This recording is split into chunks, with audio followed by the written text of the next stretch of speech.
नदी है माला बन रही है माला।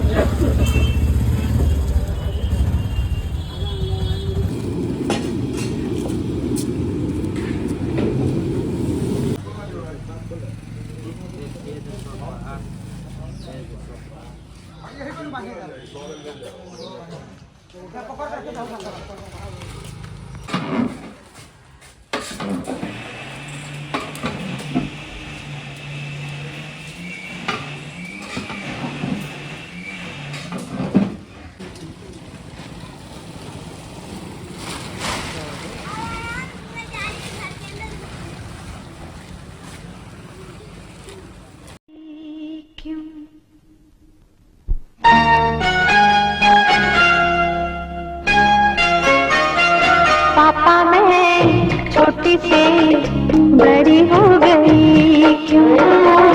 पापा मैं छोटी से बड़ी हो गई क्यों? पापा की निगाहों में ममता की बाहों में, पापा की निगाहों में ममता की बाहों में कुछ दिन और रहती तो क्या बिगड़ जाता? पापा मैं छोटी से बड़ी हो गई क्यों? पापा मैं छोटी से बड़ी हो गई क्यों?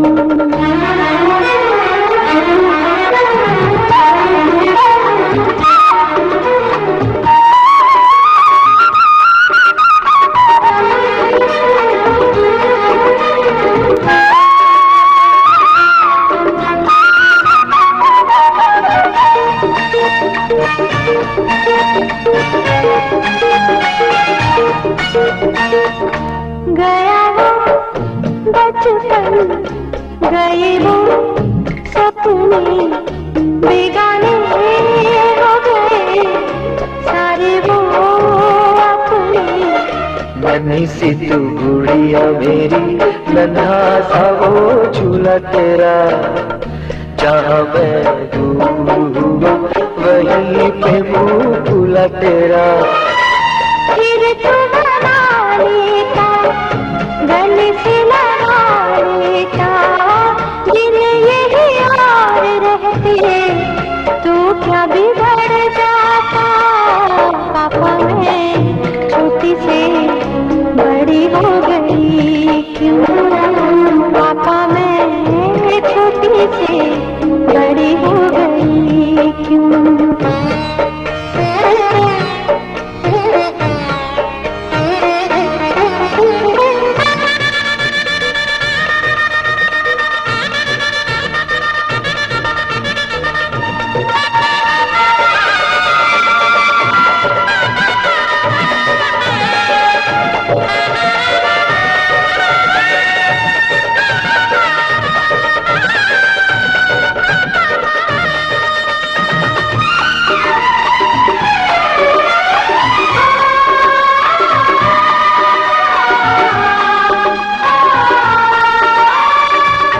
करूँगा मैं बिगा तुझे, हाय किस दिल से सोचूं जब यही तो मैं रह जाऊं हिल के।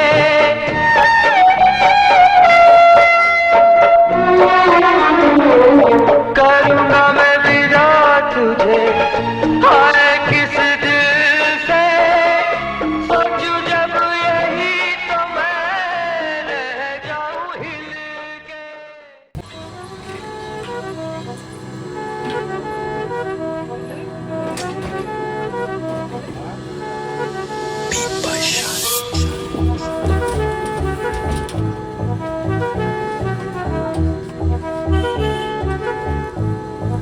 Para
हर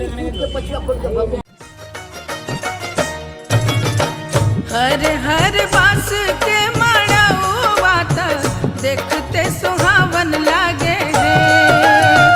हर हर बास के मड़ौवा त देखते सुहावन लागे है।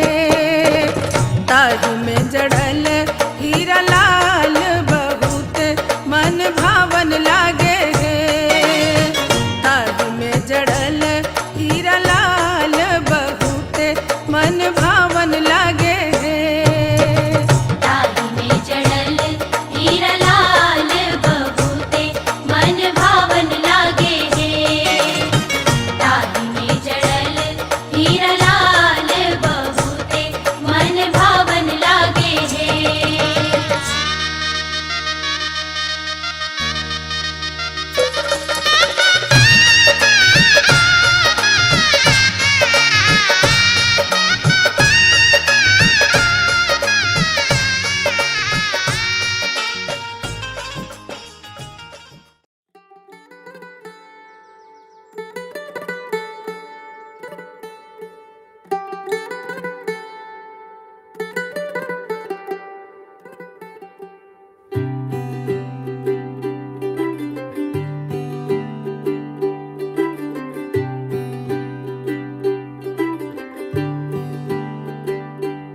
आज सजया है वे सारा शहर, आज हो गई आवे रब दी महर।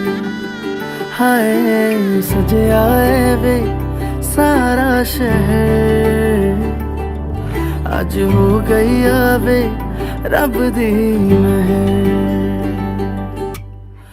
अखियां चो डिगदे हंजू खुशियां दे, तेरी बन जाना अज तू सजना वे। अखियां चो डिगदे हंजू खुशियां दे, तेरी बन जाना अज तू सजना वे। खुशियां दा चढ़िया अज वेला वे, सारेयां ने नचना सारेयां ने गाना वे।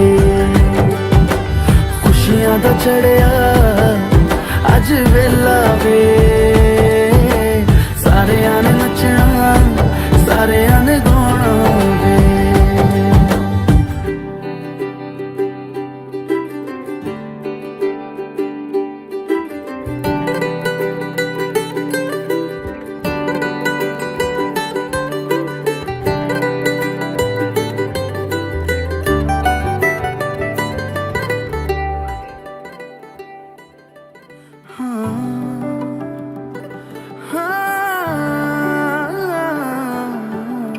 सखियां ने सजना है मैं भी सवरना है, अज दिन चढ़िया तेरे नाम दा वे।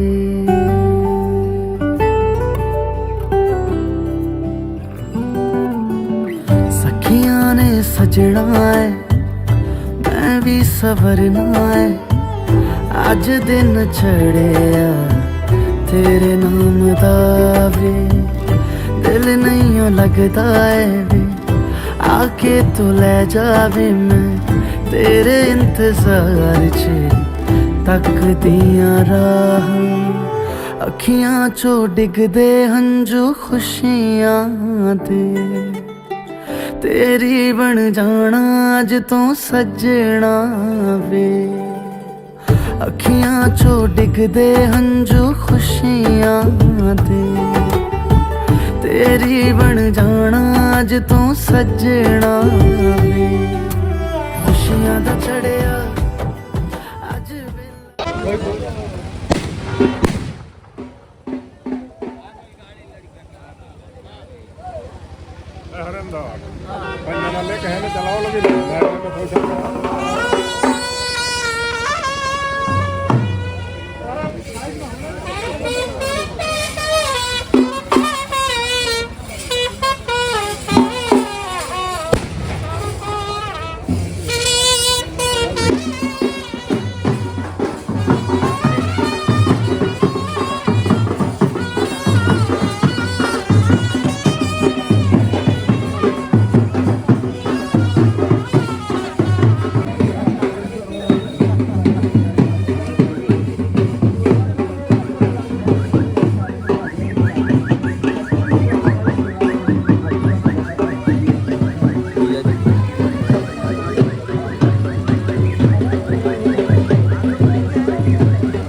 मिथिला का कण कण खिला, जमाई राजा राम मिला। मिथिला का कण कण खिला, जमाई राजा राम मिला। जनक सती संग तुम रहियो ऐसे, कनक कली पर भंवरा जैसे। कनक कली पर भंवरा जैसे। हाँ रामचंद्र चकोरी सिया, जमाई राजा राम मिला। मिथिला का कण कण खिला, जमाई राजा राम मिला।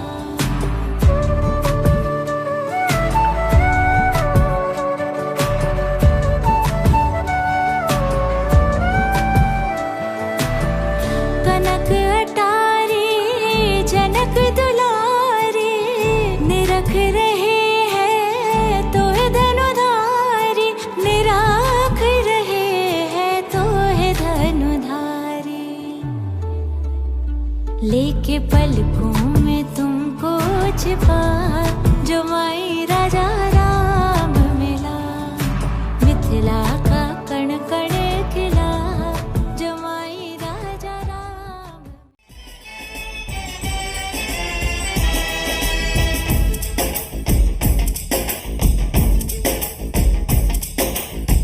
पीछे बाराती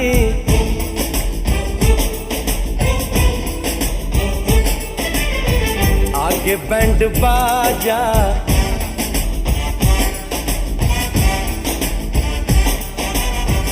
आए दुल्हे राजा, गोरी खोल दरवाजा। हे पीछे बाराती आगे बैंड बाजा, आए दुल्हे राजा, गोरी खोल दरवाजा।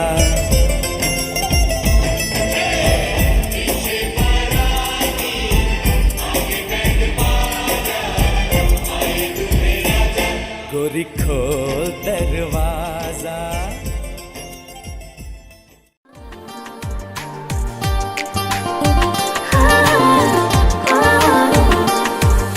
मेरे घर आया तो आया मुझको लेने, दिल के बदले में दिल का नजराना देने।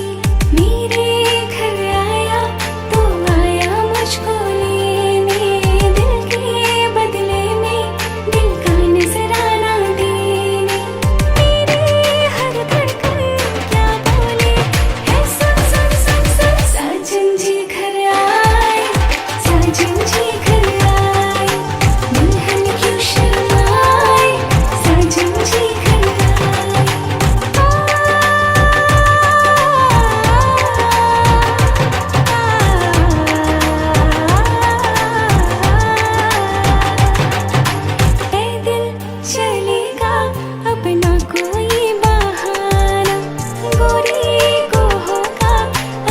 साजन के घर जाने माथे की बिंदिया क्या बोले है सुन सुन सुन सुन साजन जी घर आए साजन जी घर आए दुल्हन क्यों शर्माए साजन जी घर आए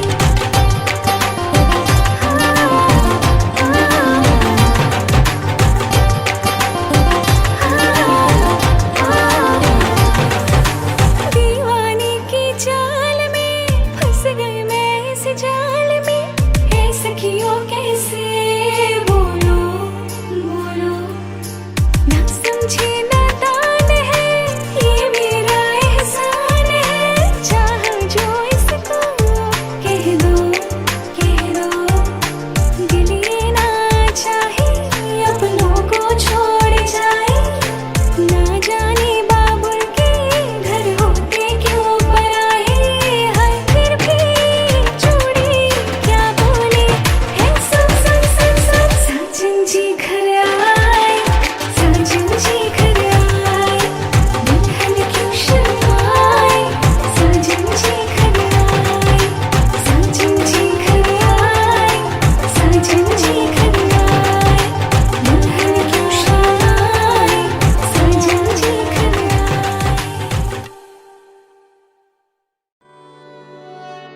बीते सारे मौसम बाबुल तेरे घर में अब चले पाओ मेरे पिया के शहर में बीते सारे मौसम बाबुल तेरे घर में अब चले पाओ मेरे पिया के शहर में हो तूने विदाइयां कैसे लिखी मर जानिया कैसे बताए और रब्बा सही नहीं हो जानिया मधानिया हाय मेरे बाबला तेरिया मिठिया यादा मेरे पीछे पीछे आड़िया हाय मेरे बाबला मेरिया हुणे गुड्डिया कोल तेरे रह जानिया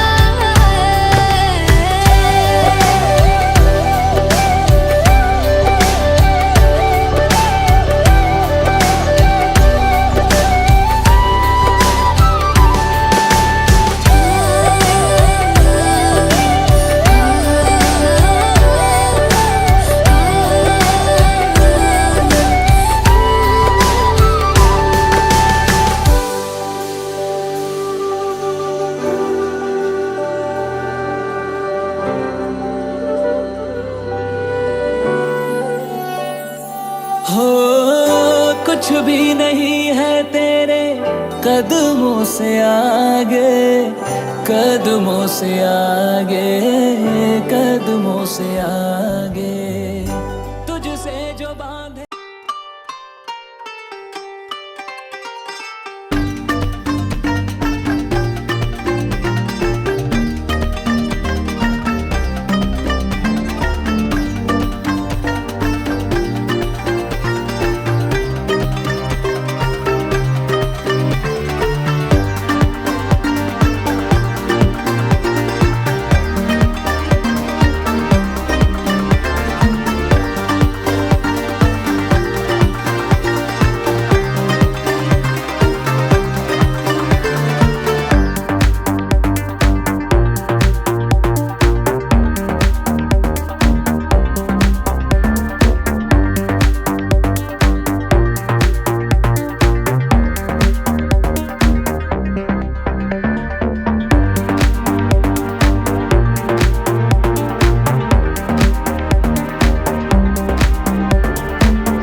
अरे देखा सखी देखा, भसुर आ गईले हो।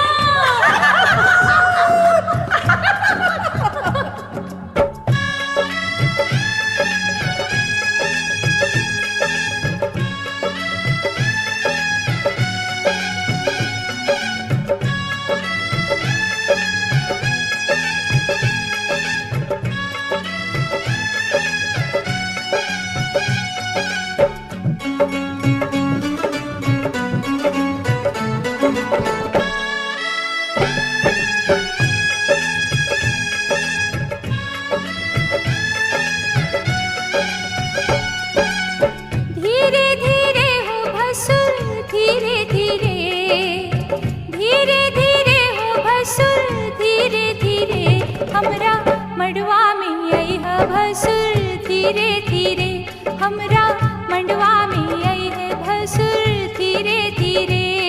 जी लहे लहे जी धीरे धीरे हमरा मड़वा में आई है भसुर धीरे धीरे हमरा मड़वा में आई है भसुर धीरे धीरे।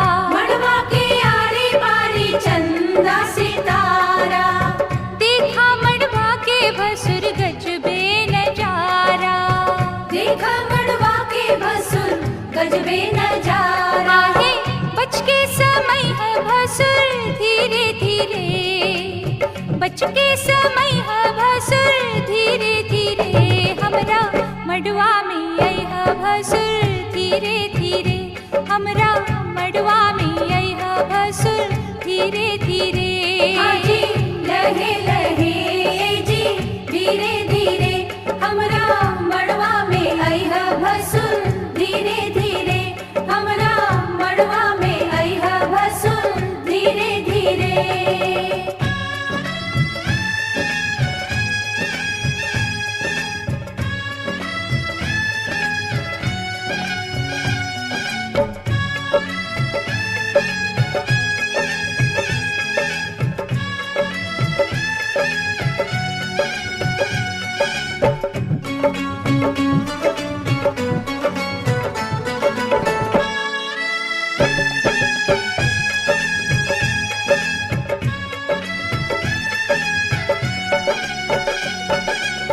गहना दिखाव भसुर खोलई ताला, गहना देखावा भसुर खोलई ताला, अंगना में गारी आजू सुन बहु साला, अंगना में गारी आजू सुनबा हो साला। आहे गहना दिखई है भसुर धीरे धीरे, गहना दिखई है भसुर धीरे धीरे, हमरा मंडवा में आई है भसुर धीरे धीरे, हमरा मंडवा में आई है भसुर धीरे धीरे।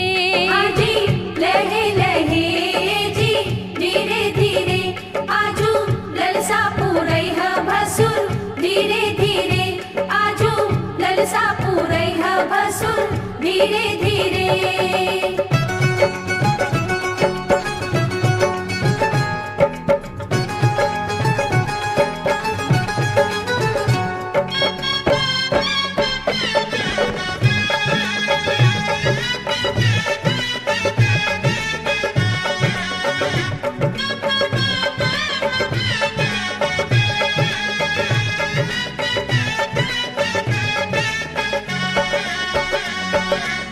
झुमका चढ़ाव भसुर टिकवा चढ़ाव, झुमका चढ़ावा भसुर टिकवा चढ़ावा, नथिया चढ़ाव कलिहार चढ़ाव, नथिया चढ़ावा गले हार चढ़ावा, आहे बिछुआ चढ़ई है भसुर धीरे धीरे, बिछुआ चढ़ई है भसुर धीरे धीरे, हमरा मड़वा में आई है भसुर धीरे धीरे, हमरा मड़वा में आई है भसुर धीरे धीरे।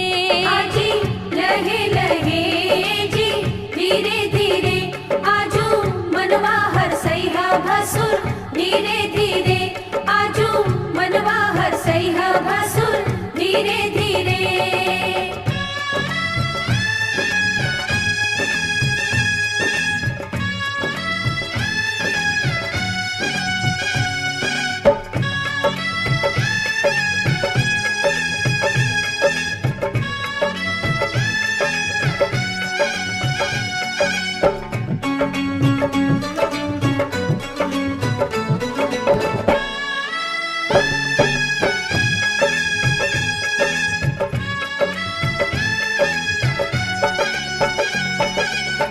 मड़वा के लाज रखीली है बनाई, मड़वा के लाज रखी लिहा बनाई, नाही त होई भसुर तोहरी हसाई, नाही तो होई भसुर तोहरी हसाई, आहे कंगना चढ़ई है भसुर धीरे धीरे, कंगना चढ़ई है भसुर धीरे धीरे, हमरा मड़वा में आई है भसुर धीरे धीरे, हमरा मड़वा में आई है भसुर धीरे धीरे। हाजी लहे लहे जी धीरे धीरे, हमरा अंगना से जई है भसुर धीरे धीरे। आजा ओ पानी हो पुतारी, साजना लो गवा हो बाबा गे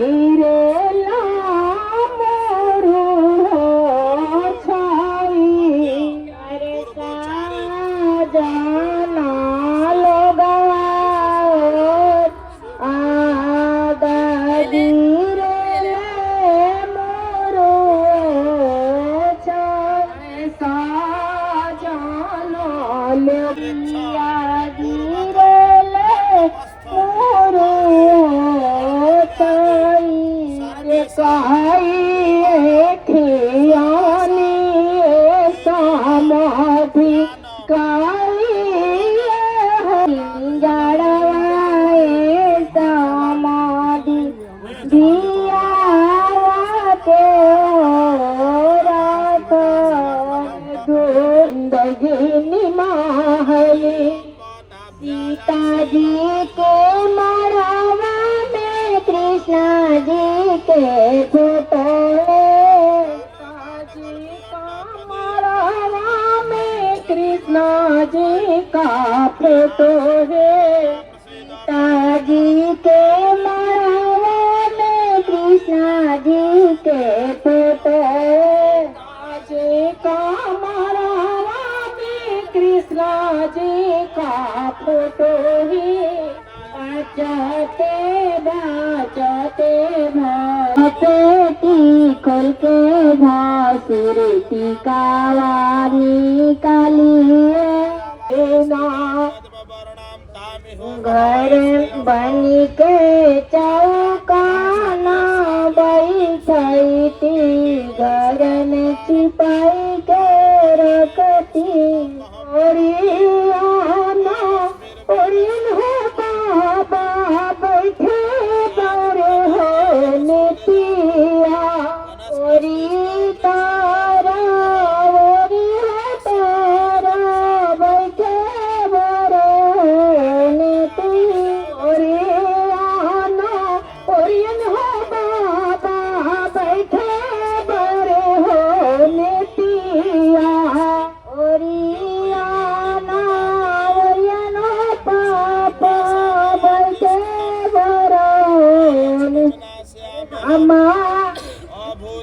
अरे हमारा बेटा बेटी आखी के हो पुतरिया अरे हमारा भी बेटा बेटी आखी के पुतरी हमारा भी बेटा बेटी आखी के हो पुतरिया अरे हमारा भी बेटा बेटी आखी के पुतरी दिनावा रेलू है बेटी भूखिया पियसिया दिनावा रेलू बेटी भूखिया पियसिया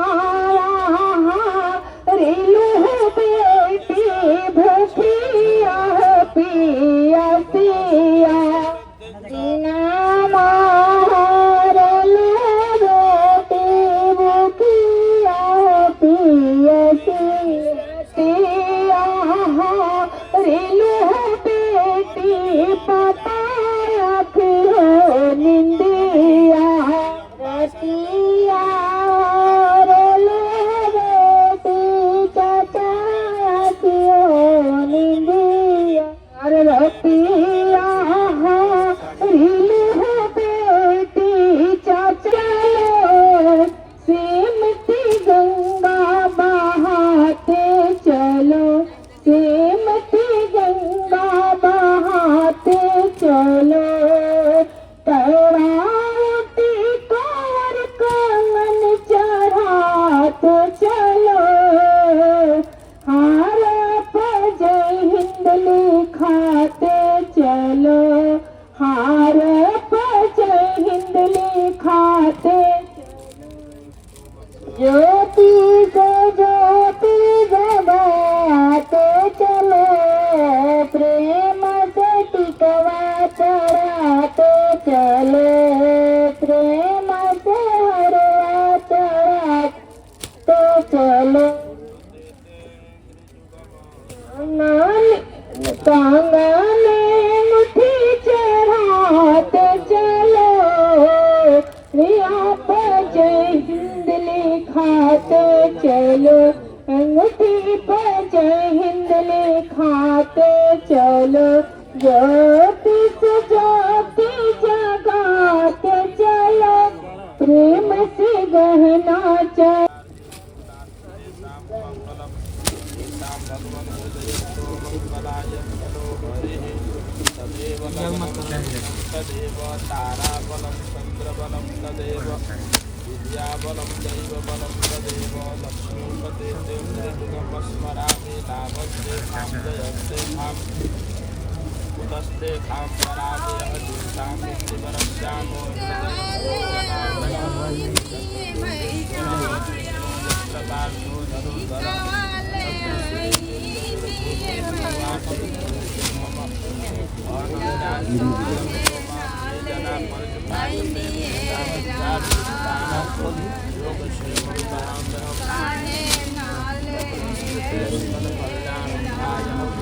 चंदा गगनी लीला गगनी वहाने चंदा गगनी लीला गगनी वहाने सूर्य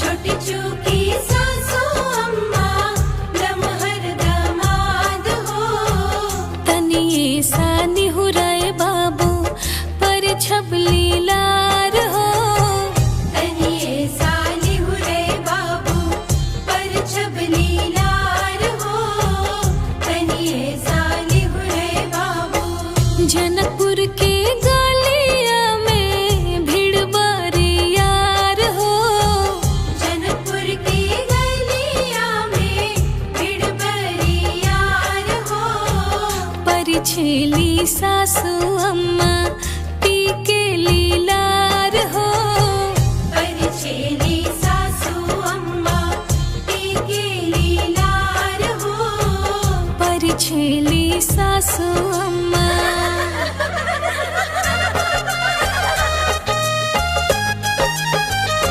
लेके खुशियाँ तमाम पापा करे कन्यादान मन झूम रहल बा लेके खुशियाँ तमाम पापा करे कन्यादान मन झूम रहल बा बिटिया बाड़ी सुकुमारी भैली पियावा के प्यारी मन झूम रहल बा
झर झर झरेला हो इहे सोची सोची बात अखिया से लोरवा झर झर झरेला हो कतनो मनाई बेटी मनवा के कबो ना धीर धरेला।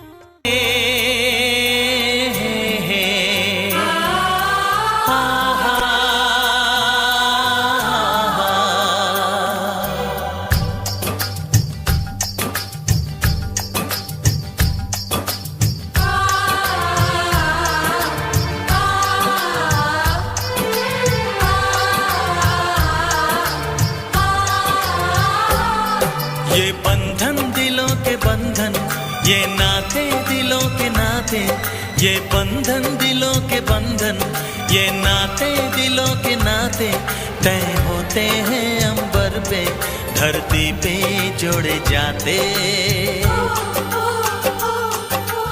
बंधन ये बंधन बंधन ये बंधन ये बंधन दिलों के बंधन, ये नाते दिलों के नाते तय होते हैं अंबर पे धरती पे जोड़े जाते।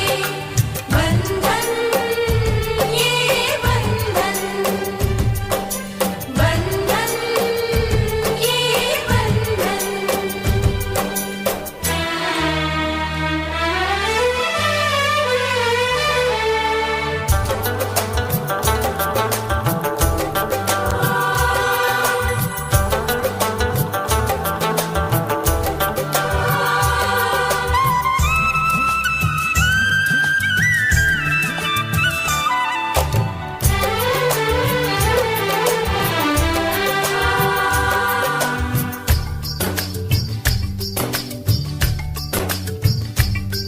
ओ नीले अंबर वाले तेरे भी खेल निराले, नीले पीले धागों से रंग जीवन के रंग डाले, जिनकी होती है पहना ओ भाई किस्मत वाले। जिनकी होती है बहना वो भाई किस्मत वाले। राखी के कच्चे धागों से क्या बंधन है बनाए। बंधन ये बंधन बंधन ये बंधन। ये बंधन दिलों के बंधन, ये नाते दिलों के नाते तय होते हैं अंबर पे धरती पे जोड़े जाते।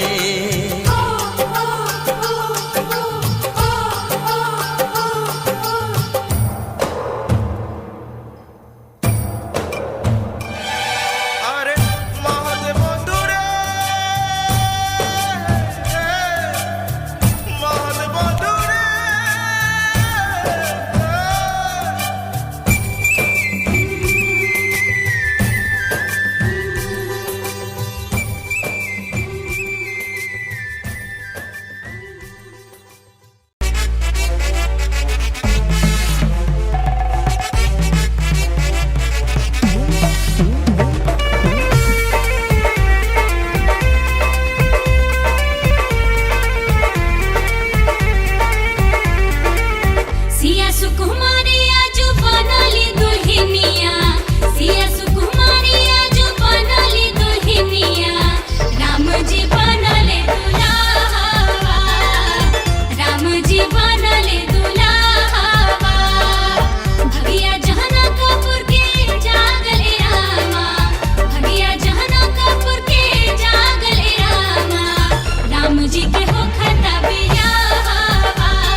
अथ सब सिंदूरदान से पूर्व कन्या वर से 7 वाक्य का प्रतिज्ञा कराती है, जिसमें पहले वाक्य में कन्या वर से कहती है कि हे पतिदेव, मैंने अनेक प्रकार का पुण्य कार्य किया, देवी देवताओं का पूजन किया है, तब हमने आप जैसे श्रेष्ठ पति को पाया है।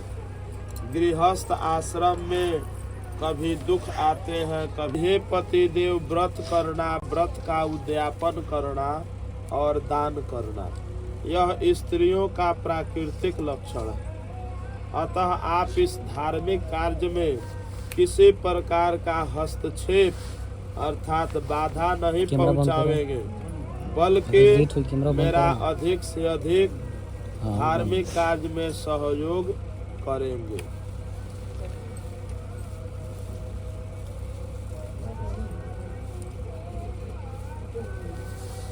कन्या तीसरे वाक्य में कहती है कि आप कोई भी कार्य करें, बावली, बगीचा, कुआं, तालाब का निर्माण करें, यज्ञ करें, यात्रा करें, पर्व उत्सव करें, पूजन पाठ धार्मिक कार्य करें, तो उसमें हमारी भी अनुमति अवश्य ले करके ही और मुझे भी सदा अपने साथ रखकर ही कार्य को आरंभ करें।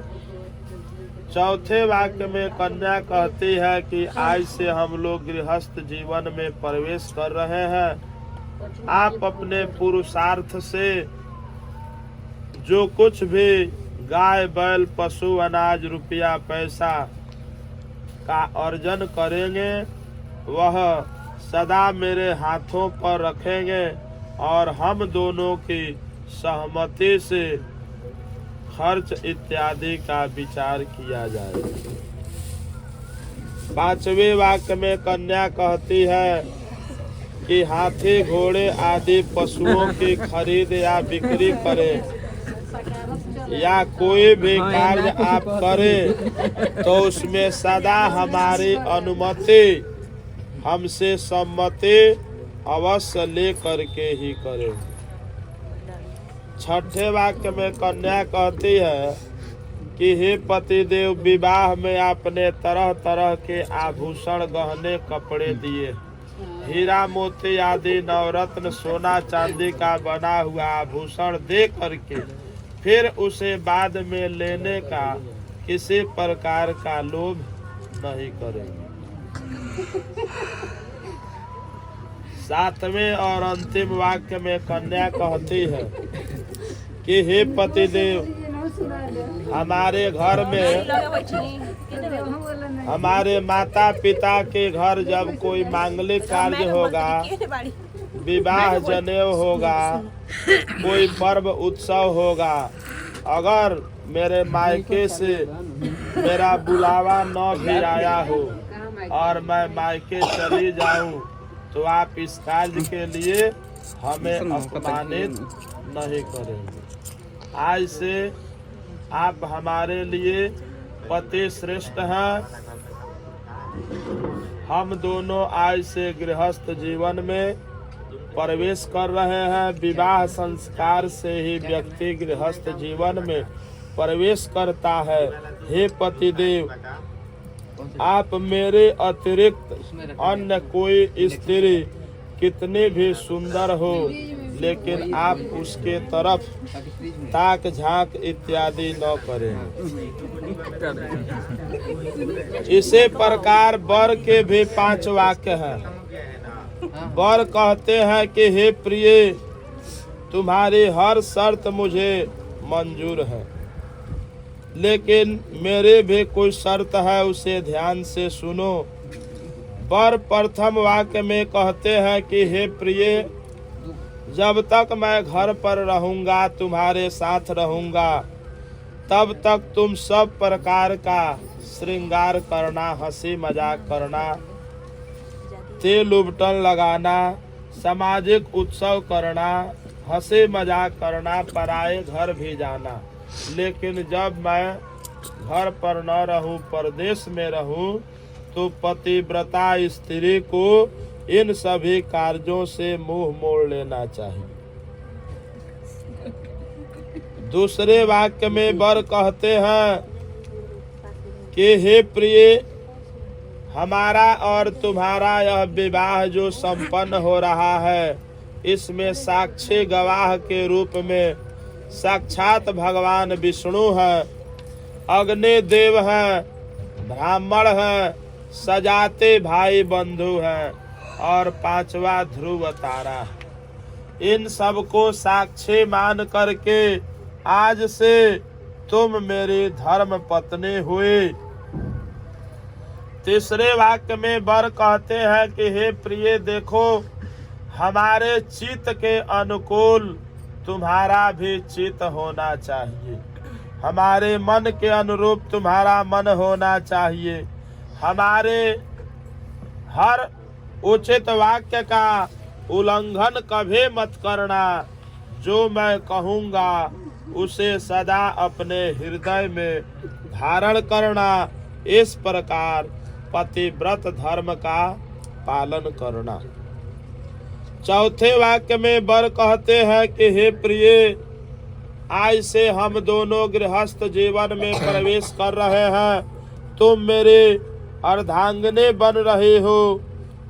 मुझे जिस प्रकार से संतोष हो वही कार्य करना। हमारे घर में भाई बंधु, माता पिता, गुरु आचार्य का आदर करना, भक्ति भाव रखना। इस प्रकार हे पतिव्रत धर्म पालन करने वाले, हमारे हर आज्ञा का पालन करना होगा। पांचवें और अंतिम वाक्य में वर कहते हैं कि हे प्रिय, देखो बिना पत्नी के गृहस्थ धर्म का पालन संभव नहीं है। इसलिए आज से इन सभी देवताओं के समक्ष मैं तुम्हें अपना पत्नी के रूप में, अपने अर्धांग में, अपने वामांग में तुझे स्वीकार करता हूँ। आज से तुम मेरे वामांगे बन गए। आज से तुम मेरे विश्वास पात्र बनो और हम दोनों मिलकर इस जीवन रूपी नैया को पार लगाएंगे। बोलिए सियावर रामचंद्र की जय।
हाँ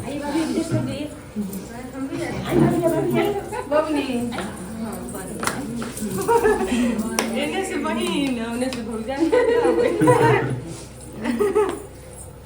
शायर सुनाइए, शायर सुनाइए, शायर सुनाइए, गाना गाइए, गाना गाइए। हरी तैयारी रह जाती मानो हमारा एहसान की दीदी ने हाँ करी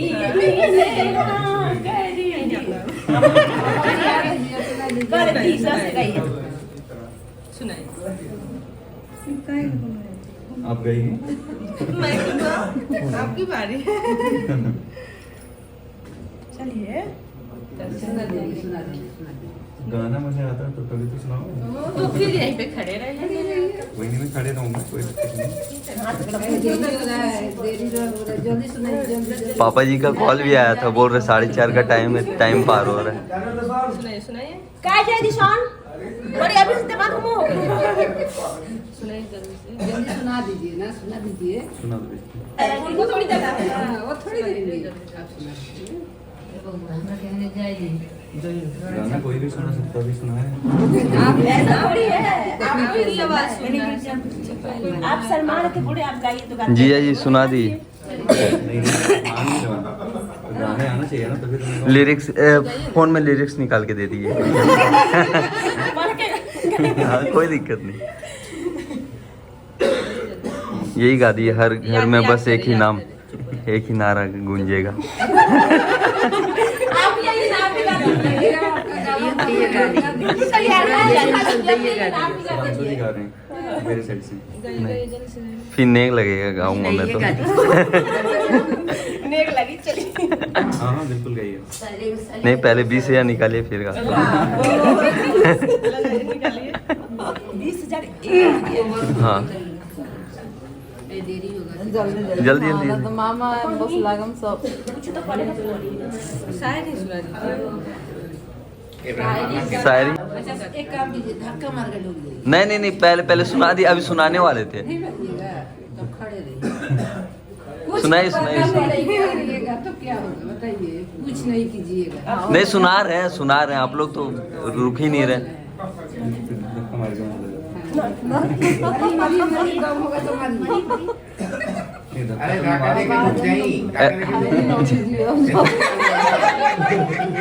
चप्पल पड़ेगा छाती में भाभी के पास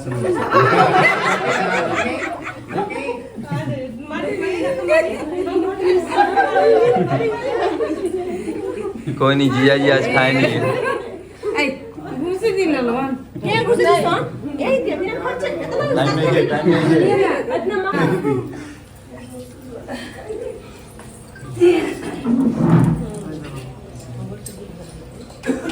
केना गली मम्मी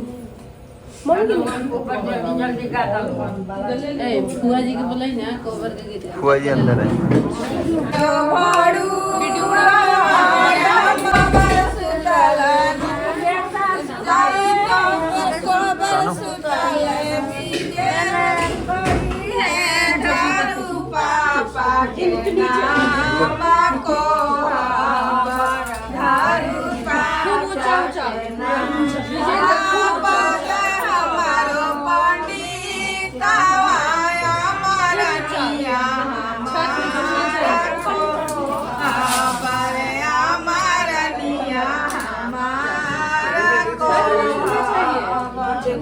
करिए आप लोग वहाँ पे भी छुआइएगा, मैं नहीं कर रही हूँ।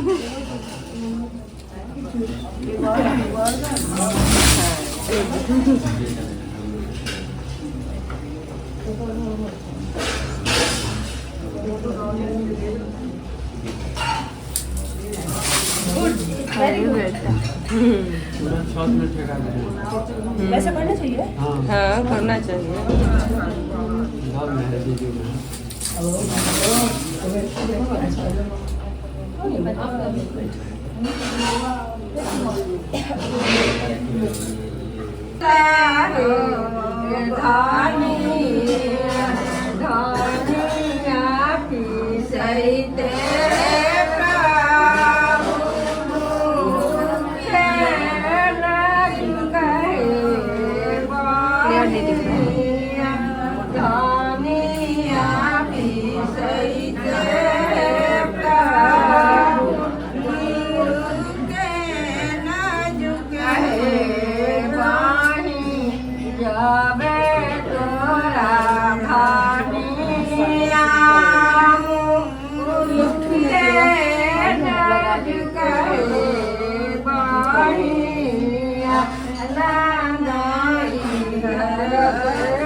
बाबा के दियाला है चेरिया से हो रे हरी है आई बाबा के दियाला है चेरिया से हो रे हरी है अंदर रोते हैं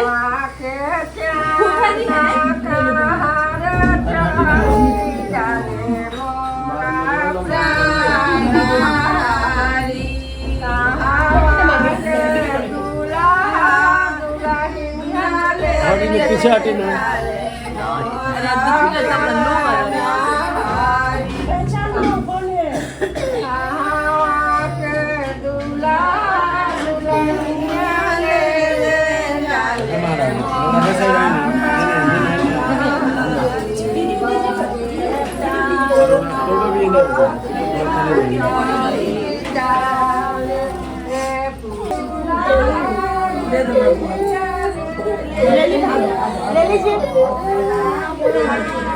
दीदी मामी हो गई रुकिए एक मिनट रुकिए नहीं रोती है यहीं पे है अरे बुआ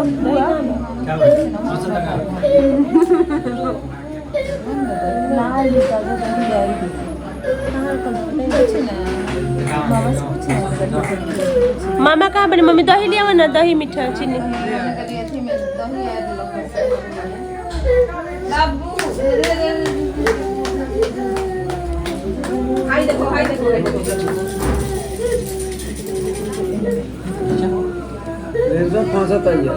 फांसा तो ही जाम का मर गया हो गया हाँ रुक गई चलो ऊपर कर चल ठीक आजा उठा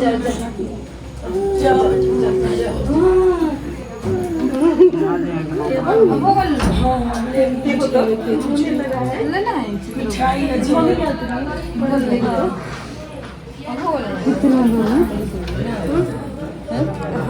जी खाए जाए फिर खाए छोड़ के इतनी जल्दी खाए पानी अरे यार बड़ी छोटा करो उसे कहना बात ना सब कुछ होला ये बुझा तो 5 करोड़ में सब चीज सधा दी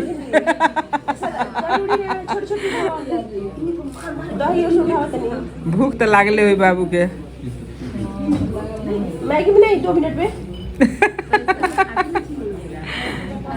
मैगी बनाओ 2 मिनट मम्मा का 2 मिनट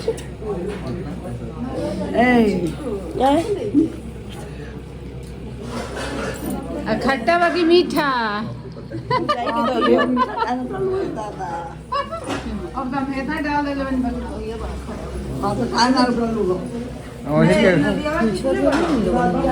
रूबी धेले बड़ी पैसा बाबी पैसा के ताना पैसा के ताना भाई हाँ 501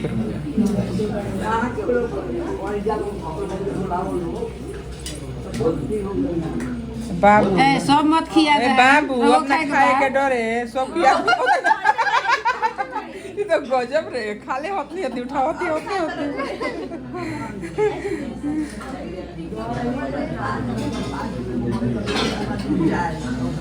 लपेट दिए मुंह में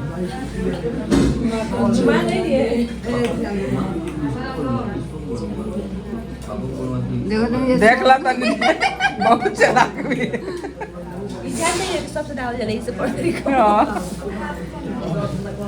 अब बताओ जो तोहरा के 5 बेर के गंगा के खियाए होते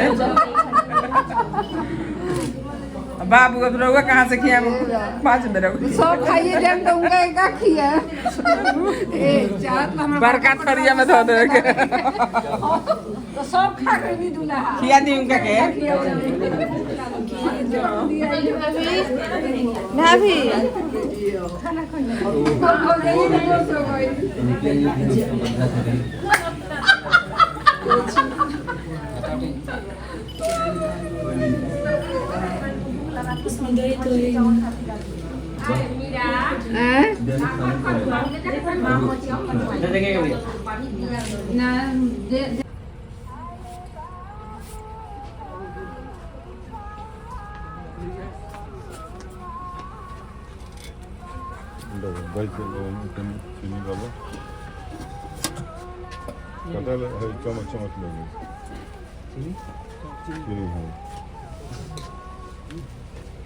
देखो बचा के बाबू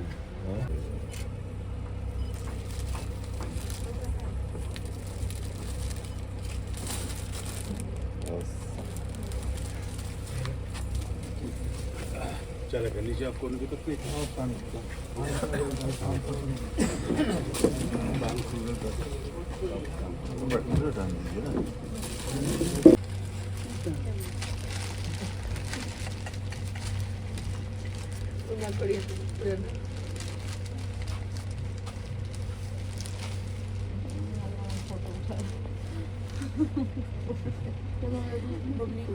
serius serius